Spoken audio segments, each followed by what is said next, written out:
Olá, seja bem-vinda à live, à aula sobre o controle. Controle, o inimigo número 1. Bom, vamos falar. Eu vou começar por ler uma mensagem aqui, do Livro da Luz. E a mensagem chama exatamente controle, tá? É uma mensagem que é interessante porque ela mostra um outro lado, né? Porque a gente pensa que controle é uma coisa que tem um peso, agora você vai ver. Outro. Se fosses um grão de areia, para onde te levaria o vento? Se fosses um grão de areia, quando te diria o vento para parares? O que iria o vento fazer te vivenciar? A vida tem um movimento próprio. Os grãos de areia só se deixam levar pelo vento porque não tem querer. Não tem julgamento. Não acham isso bom ou isso mal. Não querem ir para aqui ou para ali. Vão para onde o vento os levar. Se fosses um grão de areia, serias tão leve, tão disponível, que irias aceitar a direção proposta. Irias ter a outras paragens, viver outras experiências. Irias viver outras coisas, outras vezes. E a tua vida seria infinitamente rica, porque irias a todo lado. Porque serias livre e não irias achar que a vida que tens é má e repetitiva. Não irias achar que tudo te corre mal. Não irias achar que os outros te prejudicam. Estarias mais preocupada em perder densidade, para ficares mais leve ainda, para acompanhar a direção do vento, cada vez mais longe, cada vez mais alto. Se fosses um grão de areia, serias leve, serias intuitivo, serias móvel, serias autêntico. E a vida não teria o peso que tem, e as coisas seriam mais fáceis, e tudo estaria no seu lugar. Essa é a mensagem de Jesus, aqui no Livro da Luz sobre o controle. Então, o que acontece? Como aliás, eu vou desfazer aqui, desligar os comentários para ser mais fácil vocês me ouvirem. Então, o que acontece? Quando você controla, você, no fundo, é um alerta, é uma espécie de um alerta. Eu costumo sempre falar que as pessoas que controlam muito são pessoas que, em outra vida, podem ter sido apanhadas desprevenidas. Sabe quando, por exemplo, você está com a tua família muito tranquila e de repente vem uma gangue e te assalta e te mata. A partir daí você nunca mais dorme sossegado, parece que está sempre em alerta. Então essa parece ser mais ou menos a memória que as pessoas trazem dessas vidas em que tiveram que controlar. E nesta vida parece que alguma coisa vai sempre acontecer. Mas na verdade, quando a pessoa controla, ela está energeticamente criando uma espécie de um muro à volta dela. Porque a vida perde a magia, a vida perde o encanto, a pessoa já sabe o que vai fazer amanhã, já sabe o que vai fazer no mês que vem, já sabe o que vai fazer no ano que vem, já sabe o que vai fazer durante a vida toda e pronto, e qualquer dia acaba e ela não vivenciou nada de especial. Então, por que eu chamo o inimigo número 1? Porque é exatamente o controle que deve ser das poucas coisas que te fazem estar nos dois piores lugares para se estar. E o primeiro lugar que é péssimo de se estar é fora de você. A gente está sempre falando na espiritualidade que a pessoa tem que vir para si próprio, tem que vir para dentro, tem que interiorizar. Quando você controla, você está assim. Então você está fora de você. E o fora de você sozinho já seria ser péssimo a nível espiritual. Mas não só a pessoa que controla está fora dela, ela também está na dimensão mental. Porque ela está sempre fora dela, raciocinando. Se vai ser assim, como é que vai ser, como é que não sei o que, e se não fizesse, e se fizesse, e se fosse, e se não fosse, e se nananã, e o não sei o que, e onde é que ele está, e o que ele fez, e o que nananã, e entendeu? Ela está na dimensão mental, que também é um lugar péssimo para se estar para quem quer se espiritualizar. para quem quer. Eu costumo sempre dizer que, brincando, claro, mas é uma forma que quando você se espiritualiza, sendo a matéria dual, ela tem um lado visível e um lado invisível. E as pessoas que não aproveitam o lado invisível, elas estão perdendo pelo menos metade do mundo, metade da vida. Porque o lado invisível é tão complexo quanto o visível. Então, quando você controla, quando você é controladora ou controlada, que aí a gente já vai falar do controlada, né? Quando você é controladora, você está na tua dimensão mental, fora de você. E você perde todo o movimento mágico. Você perde todo o movimento sutil. Você perde todo o movimento invisível. Você perde, na realidade, tudo que é bom na vida. A vida começa a ficar super pesada. Porque é como se você, a cada coisa que acontecesse, parece que você quer entender tudo, e perceber tudo, e saber tudo, e imaginar como é que vai ser, e como é que foi, entendeu? E você não relaxa, você não se tranquiliza. Você não confia. Você não se entrega. Você não se rende. Então, olha como é incrível, né? Como é que uma coisa só, que é o controle, consegue te retirar de tantas coisas que são boas a nível espiritual e que compõem a tua espiritualidade, o teu canal, né? Porque há um mantra de Jesus que fala: a fé abre o canal. A fé no sentido de confiar, não é só confiar em Deus, é confiar na vida, é confiar na gente, é confiar que o futuro pode ser melhor, é confiar que as coisas vão mudar. Tudo isso, toda essa fé, confiar que eu sou protegido, ter fé que eu sou protegida, né? Tudo isso abre o meu canal e me faz vivenciar a espiritualidade de uma forma muito mais leve. Porque, vamos convir, né? A vida aqui embaixo, ela é muito pesada, ela é muito dura. E se a pessoa é controladora, isto é, ela quer se vincular à matéria em todas os seus detalhes, ela está criando raízes únicas e exclusivas dentro disto que se vê, ela também está se confundindo com esse peso da matéria. Isto é, a vida dela começa a ficar pesada porque ela não entra num âmbito espiritual. Eu vou te dar um exemplo que foi uma conversa que eu tive hoje que foi muito interessante nesse quesito, né? Que foi o seguinte: vamos imaginar que eu gostaria muito de fazer uma coisa, mas eu não posso. Eu acho que não posso. Aí, o que eu faço? Eu penso, eu gostaria de fazer, mas eu não posso. E fico aqui, gostaria de fazer, mas eu não posso. Mas eu gostaria, mas eu não posso. Chega uma altura que eu já nem penso que gostaria, porque eu não posso, então eu não faço. Pronto. Tá resolvido, certo? O que quer dizer o ambiente quântico? O que quer dizer o domínio quântico? A física quântica estuda o átomo, dentro do átomo. E dentro do átomo já foi provado que existem leis mais parecidas com a da espiritualidade com a da matéria. E é curioso porque nós somos feitos de átomos, né? Muitos átomos criam uma molécula, muitas moléculas criam uma... Não, muitos átomos criam uma molécula, muitas moléculas criam uma célula, muitas células criam um tecido, muitos tecidos criam um órgão e muitos órgãos criam um corpo. Então nós somos feitos de átomos. Quando você entra no domínio quântico, o que acontece no domínio quântico? Tudo é possível, são as tais infinitas possibilidades. Não vou explicar como é que isso funciona, porque é difícil de explicar, mas a verdade é que Jesus fala, quando você quiser fazer uma coisa, não pensa se você pode fazer, pensa como você vai fazer. E você vê que você aí já entra no domínio quântico das infinitas possibilidades. Onde é que está o controle aqui? Zero, não tem controle, não é possível controlar nada. Você só entra e começa, mas como é que eu vou fazer isso? Em vez de falar, faço ou não? Posso ou não posso? Devo ou não devo? Não. Como é que eu faço? E aí você entra num lugar, e por isso eu chamo o domínio quântico, não é? O universo quântico das infinitas possibilidades, porque você entra num lugar mágico.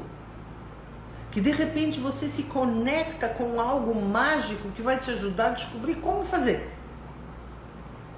E vou te falar, vai mesmo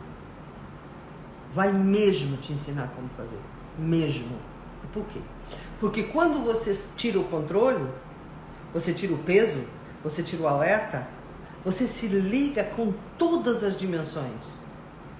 E como é óbvio, aquilo que você gostaria de fazer, em alguma das dimensões, é possível. É só você saber como. Aconteceu ontem também isso comigo. Eu estava querendo fazer uma coisa, mas estava difícil, não podia, tal. E eu só fechei os olhos e pensei assim, como é que eu faço isso? E fiquei a zero, fiquei só perguntando, como é que eu faço? Até que de repente, plim, como dizia um amigo meu, não tive uma ideia, eu recebi uma ideia. Veio tudo pronto, faz assim. O que o controle faz? Ele te retira desse lugar, ele te retira desse estado mágico, absolutamente mágico, desse domínio quântico, desse lugar onde tudo é possível, desse lugar onde mora a abundância. O controle, o fato de você estar sempre se segurando, que é o autocontrole, né? A pessoa está sempre se segurando, a pessoa não se entrega a nada, ela não se rende. Não, ela está sempre, não, porque não sei o quê. O barulho do cérebro é mais ou menos isso. Aí você fica naquele muro que eu falei no início, né? Que você constrói um muro à volta e fica você aqui absolutamente sozinho, e o muro, e pronto, e fica olhando para os tijolos. E é o que é. Então, olha a diferença entre você largar o controle, abrir mão do controle, né? Porque isso é uma escolha. Como é que a gente resolve? É uma escolha, você vai ter que escolher. Eu não quero mais controlar, eu não vou mais controlar. Ah, mas então não vou pensar nas coisas? Sim, você pode pensar nas coisas, a gente pode pensar nas coisas, a gente não pode controlar. A gente pode olhar para as coisas como se fossem coisas que acontecem para a gente evoluir.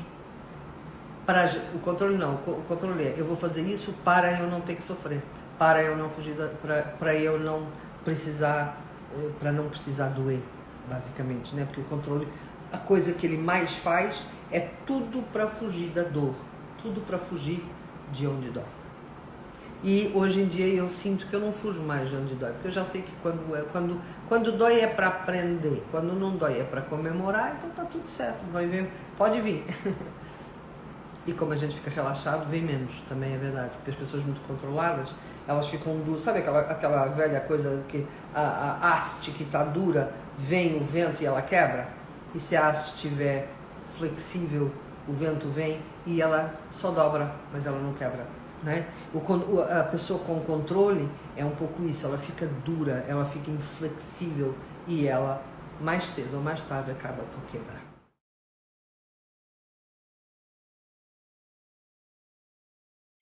Olá, sejam bem-vindas a esta live super importante, super importante. Que o tema é um tema que todo mundo fala, que todo mundo tem interesse em saber, mas que ninguém sabe muito bem qual é a solução. E qual é o tema da live de hoje?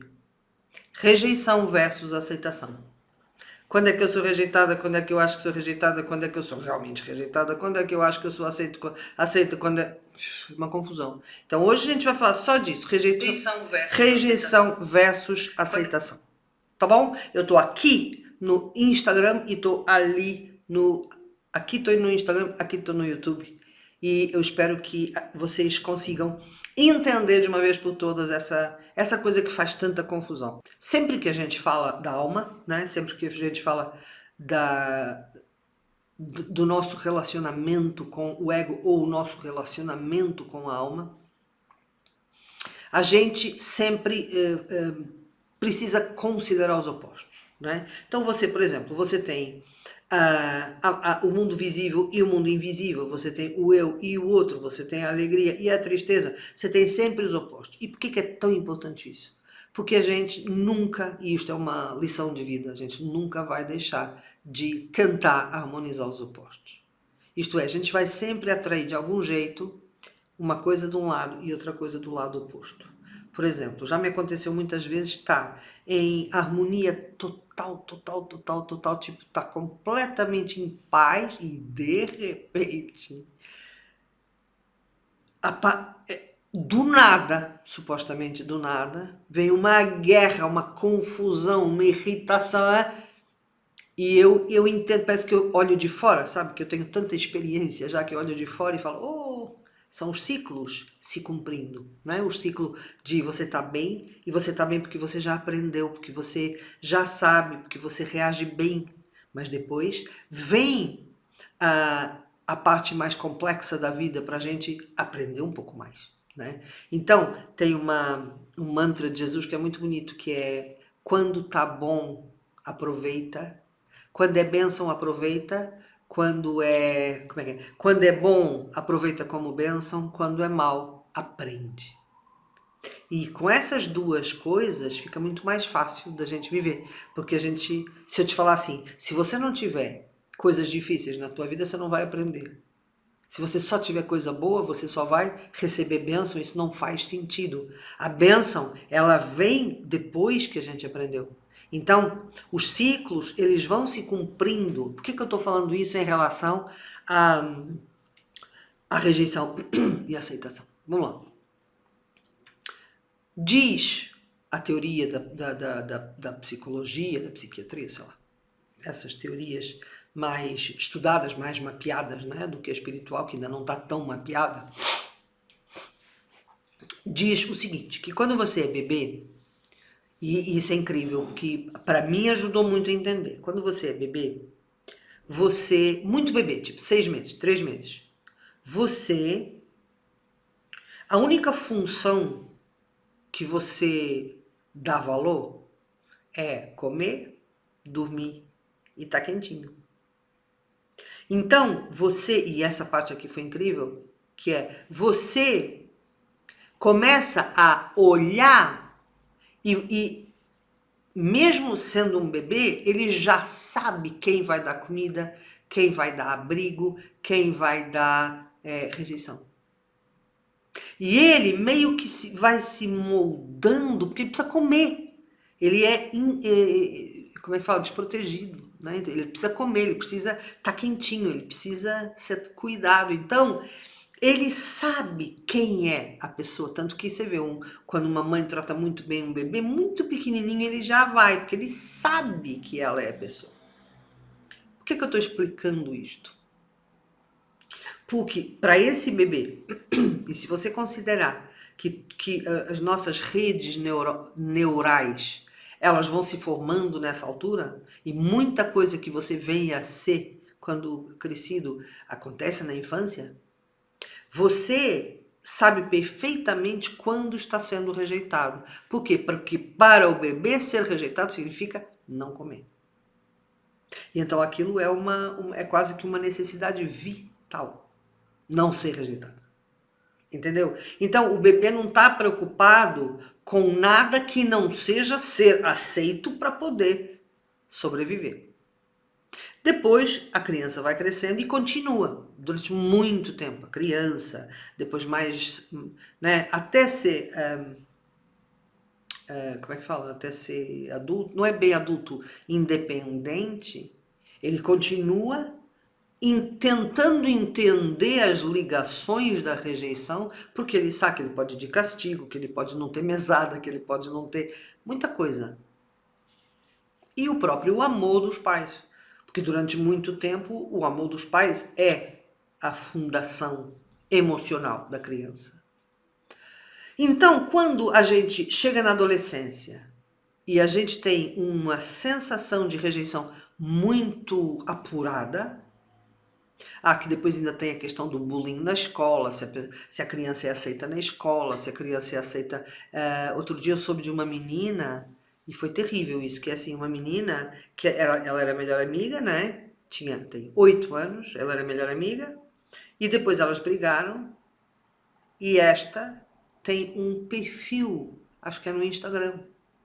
E aí ela trocou o nome do perfil, ou ela fez um post, não sei, acho que ela trocou, já sei, ela trocou aquela parte da bio, né, do coisa, e escreveu, eu odeio esta. Então esta ficou exposta para a escola inteira, entendeu? Então toda essa rejeição, tudo isso é quase como, eu dependo, que é a crença da criança, né, eu dependo de ser aceita para poder sobreviver, ou pelo menos para ter uma vida boa. E de repente, quando você cresce, essa rejeição deixa de fazer sentido, até porque a gente, estando em mudança de era, nós estamos na era de peixes, indo para a era de aquário, em que a era de peixes você tem que ser o que esperam de você, você tem que obedecer, você tem que se portar bem, você tem que ser comportadinha. E você vai para uma era que você tem que ser quem você tem que saber quem você é para poder fazer escolhas em relação não ao que esperam de você, mas em relação ao que você é, né? E então este salto porque antigamente a gente tinha que saltar de ser rejeitado, gerir a rejeição, para gerir a aceitação. Agora não. E esta para mim é das grandes mudanças que está sendo, do que está sendo pedido para a gente, que é, a gente queria antigamente ser aceito, né? E hoje em dia não faz sentido, porque a gente não está só mudando, tipo, eu era jovem, agora sou adulta. Não, a gente está mudando de era, a gente está mudando de lógica.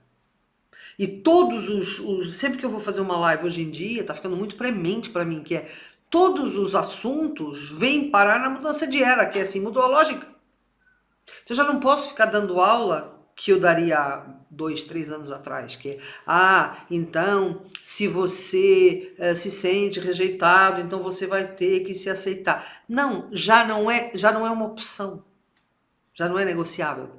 A sensação que eu tenho é que as coisas hoje em dia já não são negociáveis. Você tem que ser quem você é. Você tem que se aceitar. Então você tem que saltar da rejeição para a autoaceitação. Para depois você, inclusive, a criatividade de você ser quem é. Eu não só sou Alex todos os dias. Não. Eu uso a minha criatividade para ser mais Alex todos os dias. Isso dá trabalho. Se eu ficar aqui gerindo rejeição, porque eu não faço mais nada da vida do que ficar gerindo rejeição. E a maior parte das pessoas fica gerindo rejeição. Em vez de dar o passo à frente, dar o passo realmente correto em relação ao novo tempo que está chegando, que é a criatividade para conseguir ser quem é. Quanto mais criativo você for, quanto mais fora da caixa você for, mais você está adequado na nova era. Entendeu? Então, é muito importante a gente entender que esse passo gigantesco que a gente está dando... É que também a pessoa pode falar assim, mas é muito difícil, mas os tempos também estão trazendo energia para fazer isso. Se você não fizer isso agora, cada vez você vai ter menos energia para fazer. Entendeu? Então, enquanto você sai de um lugar muito parecido com ser criança, isto é, era de peixe, era meio ser criança, as pessoas elas eram meio que manipuladas para fazer tudo o que tinha que fazer, então elas não cresciam, elas não amadureciam tanto, elas não se responsabilizavam tanto, elas eram muito vítimas, isso é típico da era de peixes. Não, porque o outro fez, não, porque eu não consegui os meus sonhos, porque ninguém deixou, e porque o outro disse que não dava dinheiro, e porque o outro falou que não sei o quê, que não tinha mercado de trabalho, aí eu resolvi ficar aqui e sou bancária. Entendeu? E a pessoa pega a sua vida inteira só para não ser fora da caixa, para não ser rejeitada e acaba ficando num emprego que não gosta, com um marido que não gosta, com tudo que não gosta. E aí você pergunta, você é feliz? E a pessoa, Tem uma coisa que eu falo sempre, que existe um som que só os latinos fazem. Que quando você pergunta alguma coisa e não é assim muito bom, a pessoa faz assim, Esse som, ninguém faz, só nós, né? Agora, a nova era é a era de escolher a via mais criativa para eu conseguir ser quem sou. E isso não dá espaço, não dá tempo para a pessoa continuar gerindo rejeição. Entendeu? Na hora que você se aceita, na hora que você sabe o que você está fazendo, na hora que você entende que você tem que ser criativa para conseguir ser mais quem você... Porque tem gente que fala, mas eu não sei quem eu sou. Mas enquanto você não começar a fazer coisas que têm a ver com você, você não vai conseguir ser quem você é. Vou te dar um exemplo. Eu fiz uma conversa infinita lá no YouTube sobre isso. Estou usando um anel hoje. Eu nunca uso anel. Estou usando um anel hoje. Por que eu estou usando este anel hoje? para mostrar para você que isto é quem eu sou. Essa roupa é quem eu sou. Esse óculos é quem eu sou. E se houvesse aqui um fio, eu ia colocar. Para quê? Para trazer criatividade para minha manifestação de quem eu sou. Você acha que isso dá... Quem está nessa linha de se aceitar, de se agregar valor ao seu eu, essa pessoa tem tempo para se sentir rejeitada? Porque você faz um, você faz outro, ou você fica reclamando, ou você vai dar o passe, tipo, ou você é reativa, isto é, fica vendo se o outro gosta, se o outro não gosta, né? Ou você é proativa, e você vai dar o passo para conseguir manifestar quem você é. E para isso você tem que saber quem você é, e para isso você tem que escolher coisas em relação... Dá muito trabalho, não dá tempo, não dá espaço para se sentir rejeitado. Porque no fim das contas, quando você se sente rejeitada, quem se rejeita é você. Então, no fundo, o grande segredo é como eu sair de uma energia de rejeição, de auto-rejeição, para uma energia de autoaceitação. A pessoa acha que tem que ficar sentada se aceitando. Olha eu aqui me aceitando, tô me aceitando, tô me aceitando. Não, eu tenho que fazer coisas que me representem, eu tenho que encontrar na matéria. Eu tenho estudado muito isso. Jesus tem falado muito sobre isso, que é na matéria que vocês se representam, vocês se encontram. Isso é super importante, você vai ver isso no meu vídeo do YouTube da semana que vem. Eu quando olho para esse anel, é da Alex. Esse anel é meu, esse anel é meu. Porque ele me representa, ele tem tudo a ver comigo. Aí eu me sinto pertencendo a mim. Então a sensação de pertença que a gente fala, não tenho sensação de pertença. Não, você não tem sensação de pertença porque você não se pertence. É a mim, é tudo eu. Mas então você é egoísta. Não. Quando você tiver já tão bem, quando você tiver já tão representada, né, que tudo que você olha é você, aí você escorre. E aí você faz lives como essa, explicando para o outro como é que ele faz. Então não é egoísta, é que eu tenho que fazer o meu processo para depois ensinar como é que faz. A minha mãe sempre falava, quem não sabe fazer não sabe mandar. Quando a gente tem desempregadas, né, que a gente não sabe cozinhar, depois quer que elas cozinhem, não dá. Então, é verdade. Se eu não souber quem eu sou, como é que eu posso querer que me aceitem? Eles vão aceitar o quê? Se nem eu sei quem eu sou. Então, mais uma vez, devolve para mim a responsabilidade de me mostrar. Aí sim, vai ter gente que não gosta. Mas aí tudo bem. Como eu gosto, pode ir embora. Na boa, não tô sendo arrogante, entendeu? Vai ter metade de gente que gosta e metade de gente que não gosta. Entendeu? E aí faz todo o sentido, porque aí eu gosto. Tudo aqui tem a ver comigo. Tudo aqui tem a cor da minha essência. Tudo aqui tem a minha energia. Tudo aqui me representa. Tudo que eu olho, eu me encontro, eu me vejo. Entende? Esse cabelo que eu tenho aqui, eu passei anos querendo alisar. Você não tá entendendo? Anos! E pior, eu queria liso escorrido. Você acha que esse cabelo fica liso escorrido alguma vez na vida dele, coitadinho? Nunca, né? Aí chegou um dia que eu acho que eu entendi. Falei, tá, então pronto, eu vou deixar você ser. E cada vez mais ele me representa. Mas demorou, foi difícil. E são esses trabalhos interiores que a gente tem que fazer.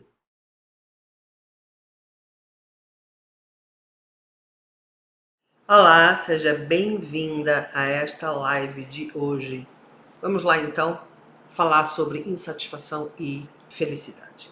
A primeira coisa que eu quero falar sobre nesse assunto é o seguinte: a matéria, ela é dual. Eu sei que eu já falei isso muitas vezes, mas isto é a base da base. E muitas vezes a gente se esquece deste assunto, que é a matéria é dual. O que isso significa? Significa que você tem sempre os opostos. Eu faço assim, que é para você entender o eixo. Isto é um eixo e você tem os opostos. Então você tem, por exemplo, a tristeza e a alegria, você tem o amor e o medo, você tem a paz e a guerra, você tem o claro e o escuro, você tem... Tudo tem o seu oposto, tá? E nestas sociedades atuais onde nós vivemos, as pessoas aprendem desde criança que o ideal, isto é, como é que eu vou explicar isso? A gente meio que idealiza só um lado. A gente julga. Então, por exemplo, entre o amor e o medo, o amor e o medo, onde você quiser colocar, aqui é mais alto, né? O amor e o medo, eu quero ficar no amor, eu não quero medo. Então, eu não quero, já faz parte de uma idealização. É como se eu não quisesse vivenciar a dualidade da matéria. Entende o que eu estou tentando falar? Ah, mas então por essa ordem de ideias, então eu vou querer viver de medo. Eu não falei viver de medo. Viver de medo é ficar no medo. Não, mas a gente vai ter que circular. A vida é assim, né? É os altos e baixos. Claro que tem gente que tem mais baixo que alto. E tem gente que tem mais alto que baixo. E essa é a ideia. Que quanto mais você vai chegando num equilíbrio, mais a vida vai sendo boa, porque ela vai ficando equilibrada. Ela não te joga lá em cima, né, quase que na histeria, e nem te joga lá embaixo, no fundo do poço. E por que eu estou falando tanto isso e por que eu acho que é tão importante isso? Eu vou explicar. Porque quando a gente é habituado a idealizar o perfeito, a idealizar as emoções, a querer que a vida seja perfeita, a querer que a vida não tenha erro, a gente também idealiza a felicidade como um estado absoluto.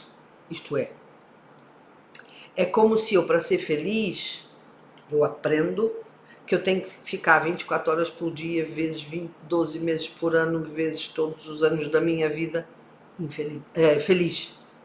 Sem ter isto de tristeza, sem ter isto de nostalgia, sem ter isto de medo, nada. É como se você, para ser feliz, você precisasse ficar num estado mítico de felicidade suprema.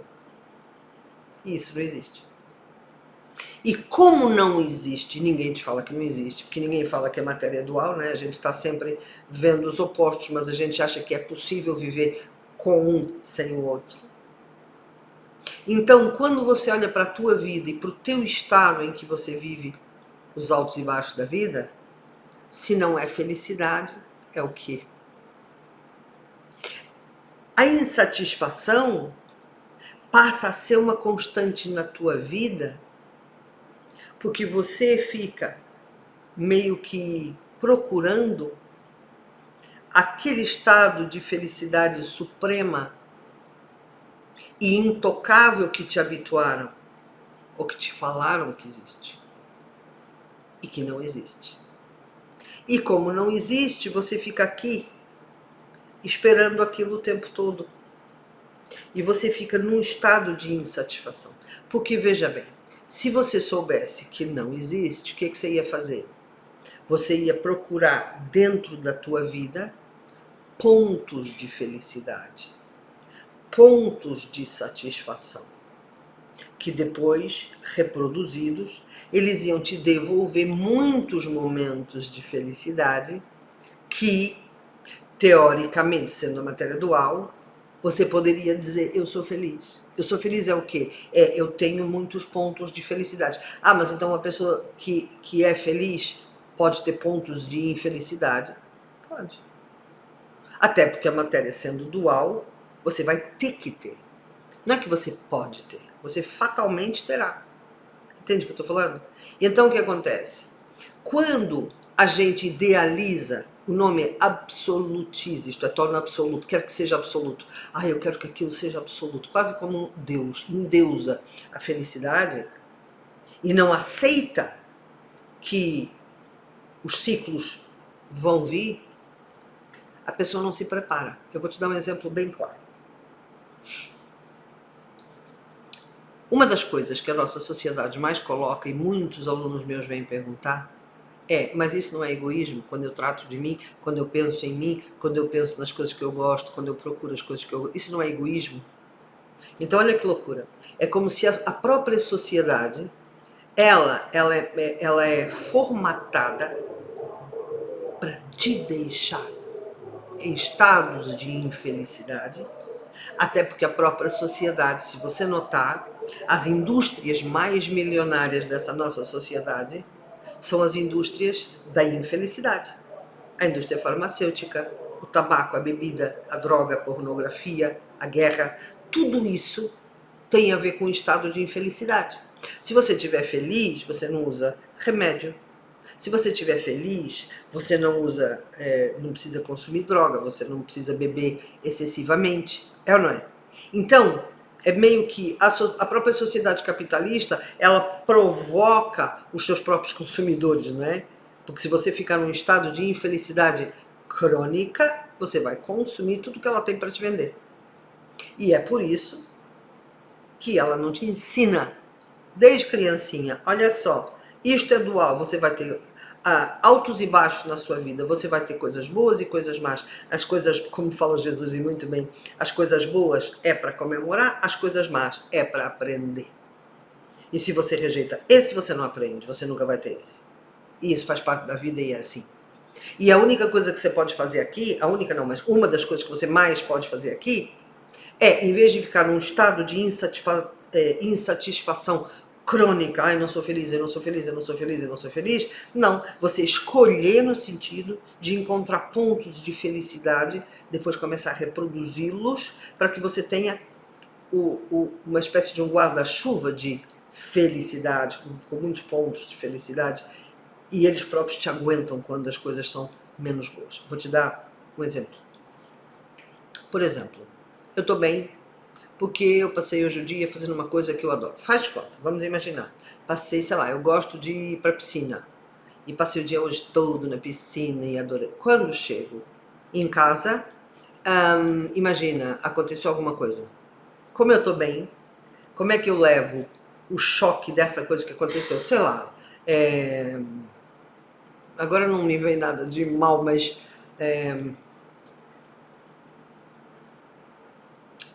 um amigo meu teve um acidente e está no hospital. Vamos pegar um bem bravo, tá? O que é que eu vou fazer? Vou pegar o meu carro, vou para o hospital, mas eu estou tão bem, isto é, aqui dentro eu estou tão bem que eu naturalmente vou ficar triste porque ele está no hospital, mas rapidamente chego lá, percebo que não é nada de grave, dou um beijinho nele, mas eu não faço assim. Por quê? Porque eu consigo manter, porque os pontos de felicidade que eu criei para mim durante o dia, eles foram bons, e aí eu quebro, mas eu quebro assim, ó, tá vendo? Eu quebro assim. O que acontece com a maior parte das pessoas? Como elas têm aqui o tenho que, elas são fazedoras de tarefas. A maior parte das pessoas hoje é fazedora de tarefa, né? As pessoas não, elas estão tão ligadas ao que eu tenho que fazer, que elas ficam quase que obedecendo as listas de coisas que elas têm que fazer, né? Então, essas pessoas, elas são tão fazedoras de tarefas que é tão mal e é tão desgastante e é tão chato, mais do que qualquer coisa é tão chato, que quando a pessoa chega em casa depois de um dia chato de fazer tarefas, ela recebe o telefonema de que o amigo dela está no hospital, a primeira coisa que ela faz é mais, entendeu? Mais. Então, vamos pensar assim, a gente tem uma parte da vida que a gente pode escolher, outra parte da vida a gente não pode escolher. Se a parte da vida que eu posso escolher, eu vou escolher coisas que me maltratam, que eu não gosto, que não são boas para mim, eu não vou ter estofo, eu não vou ter gordurinha, aquela gordurinha para acomodar as coisas menos boas. Quando você vive no limite das coisas ruins que você próprio escolhe. E como eu leio mentes, né? Eu sei que muitos de vocês já estão aí pensando assim, ué, mas eu não tenho que ganhar dinheiro, eu não preciso do emprego, eu preciso trabalhar, né? Eu não posso ir para a piscina todo dia. É ou não é? Eu sei que algumas pessoas estão pensando isso. Então tira a piscina, põe outra coisa. Põe uma coisa que você goste de fazer. Então eu estava dando uma consulta para uma moça e a gente estava fazendo. Ela tem muito pouca energia e ela descobriu que ela gosta de ouvir música. Então a gente estava falando, então tá, então faz assim, quando você for trabalhar, vai ouvindo música. Para quê? Para tua energia subir e para você chegar lá e ainda ter um espaço para as coisas que não são tão boas. Descobre as coisas que você gosta de fazer. Em vez de você ficar sentada só insatisfeita porque não é feliz, Cria pontos de felicidade. Cria pontos de satisfação na tua vida, em que você passa por uma coisa menos boa, mas você aqui na frente já tem um ponto de satisfação. Passa por outra menos boa, que já tem um ponto de satisfação. Aí chega uma altura que não tem nenhuma ruim, você já sobe, já tem outro ponto de satisfação. E aí você vai equilibrando, vai chegar uma altura em que a tua vida é, na generalidade, boa e de vez em quando tem uma coisa ruim, em vez de ser o oposto. E hoje eu estava vindo para aqui e estava falando assim, engraçado, o meu trabalho, uma das coisas que eu mais admiro no meu trabalho é que ele responsabiliza as pessoas pelo que elas precisam agir nas suas vidas e não ficar se martirizando que a vida é A ou B. Tem uma frase de Jesus que é: o tempo que você o tempo que você gasta reclamando é o mesmo tempo que você demora resolvendo. Por isso, o tempo que a pessoa fica reclamando que está insatisfeita, e que não está feliz, e que isto, e que aquilo, e que o patrão fez isto, e que o filho fez aquilo, e que o marido fez aquilo, esse tempo ele é precioso para você encontrar, pesquisar, investigar coisas que você adora e que vão te trazer precisamente esses pontos de felicidade para que depois as coisas menos boas tenham ali uma cama e não sejam tão profundas. Isto é, elas não venham já validar que a tua vida é toda muito chata, tá? Eu agora vou querer ouvir as perguntas de vocês. Eu queria que vocês soubessem que tudo isso que eu estou falando é extremamente simples. Não é fácil de fazer, porque vai contra tudo que a gente aprendeu. A gente aprendeu que quando a gente pensa só na gente não, a gente aprendeu que quando a gente escolhe coisas boas pra gente, a gente está só pensando na gente e a gente é egoísta. A gente aprendeu que para poder ter uma vida boa tem que ter muitos sacrifícios, tem que sofrer muito, ninguém é feliz se não sofrer. Isto são as crenças da nossa sociedade. E não esquece uma coisa, a nossa sociedade, quando ensina isso pra gente, a única coisa que eles querem é vender mais remédio, e mais médicos, e mais droga, e mais tudo que o que te vicia, né? O que você, quando está infeliz, consome. Porque o nome é exatamente esse, capitalista. Eu não estou falando esta minha conversa nem sequer é política, tá? É uma conversa espiritual mesmo. Eu preciso duvidar das coisas que a minha sociedade me ensina, porque precisamente a gente vive hoje numa sociedade em que o Wall Street em Nova York é o ponto, a Bolsa de Valores é o ponto central do mundo. Entendeu? Então tem muita gente que não tem, inclusive essa história que uma vez falaram isso para mim, falaram assim, a sociedade ocidental deixou de acreditar em Deus, até aí pacífico. O problema é quando eles acham que eles é que são os deuses. O problema não é deixar de acreditar em Deus. O problema é quando transfere. E aí eles se acham deuses e podem manipular. Então, o que eu queria que você fizesse, se você levar isso desta aula já é muito bom, é que você entendesse que o que te ensinaram, e a culpa não é da sua mãe nem do seu pai, porque eles também aprenderam desta sociedade. O que te ensinaram pode não estar certo. Uma das coisas que eu fiquei estarrecida quando ouvi é que nos Estados Unidos as mesmas famílias que detêm a indústria farmacêutica são as mesmas famílias que detêm as universidades. Então é fácil, eu te ensino o que eu quero te vender. E a gente que faz ativação espiritual, né? A gente tem que pensar que a gente tem que começar a passar pelos pingos da chuva, entendeu? Para a gente chegar em algum lugar que seja realmente revolucionário, que possa mesmo mudar a nossa vida.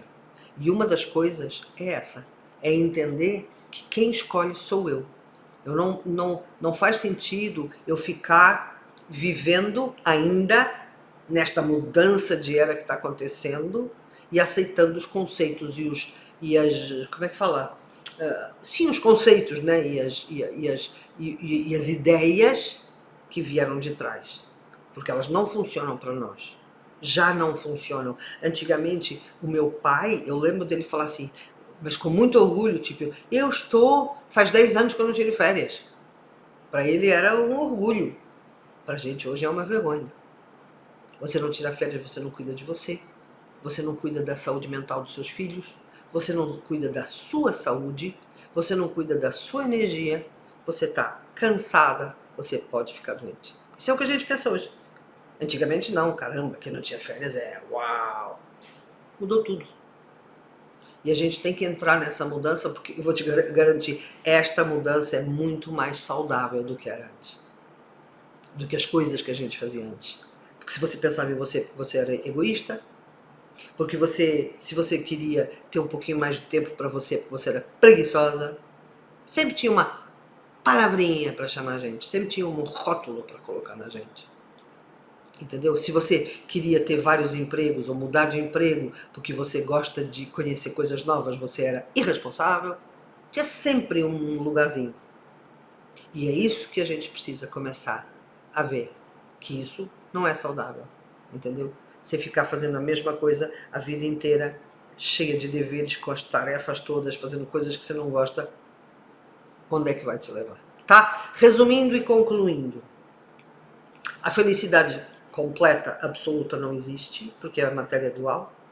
O que existe são pontos de felicidade que a gente vai criando para, entre um e outro, a queda não ser muito grande. E aqui, quando você cria muitos pontos de felicidade, a insatisfação entre eles não é tão grande. Você pode chegar aqui e rapidamente você tem um ponto de felicidade. Mas como é que eu crio pontos de felicidade? Aí você tem que se conhecer, o que você gosta. O que você gosta de fazer? Que tipo de vida você gosta de levar? Onde você gosta de estar? Que tipo de amigos te inspiram, te elevam? Que tipo de conversa te inspira, te eleva?